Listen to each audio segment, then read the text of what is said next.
Bonjour les amis, c'est lundi le 27 avril et on va parler du nouveau son de la semaine.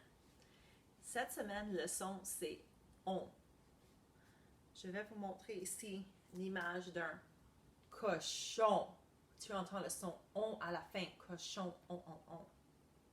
Je vais vous dire l'histoire de on. Les enfants visitent une ferme. As-tu déjà visité une ferme? Quels animaux y a-t-il sur la ferme? Pensez un peu aux animaux. Est-ce que tu connais le nom des animaux?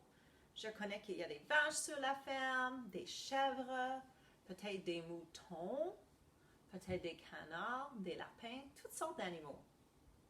Alors, les enfants sont sur la ferme et ils voient aussi beaucoup d'animaux. Les enfants aiment voir les cochons parce que les cochons font... Alors, ils font comme les cochons et ils mettent le doigt sur le nez et font on.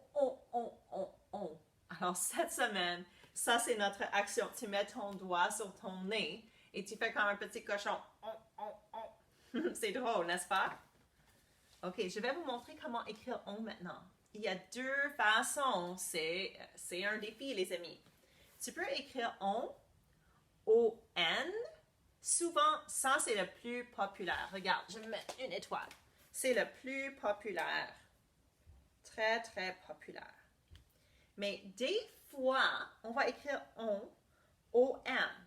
Tu vas écrire on, O-M s'il y a un B ou un P qui vient après le son on. Je vais vous montrer des exemples. Cette semaine, notre histoire, c'est Oncle Pompon. C'est son nom. Son nom commence avec un P et après le son on. Mais regarde, il y a un P après. Quand il y a un P après, on écrit toujours le son on avec un O-M. Alors, pont avec un O-M. Et le deuxième pont, regarde, il n'y a pas de M, c'est un N. Parce qu'ici, il n'y a pas de P ou de B. Alors, on peut faire O-N. C'est la même chose ici. Combinaison. C'est les vêtements que Oncle Pompon porte. Alors, quand il y a un B aussi, ici c'est un P et ici c'est un B, on va mettre un M. On va mettre un M. Combinaison. Et même chose à la fin, ici il n'y a pas de P ou de B, alors je peux juste mettre ON. Pas de problème. D'accord les amis? Pratiquez à la maison les mots de vocabulaire et les mots de dictée. À plus tard!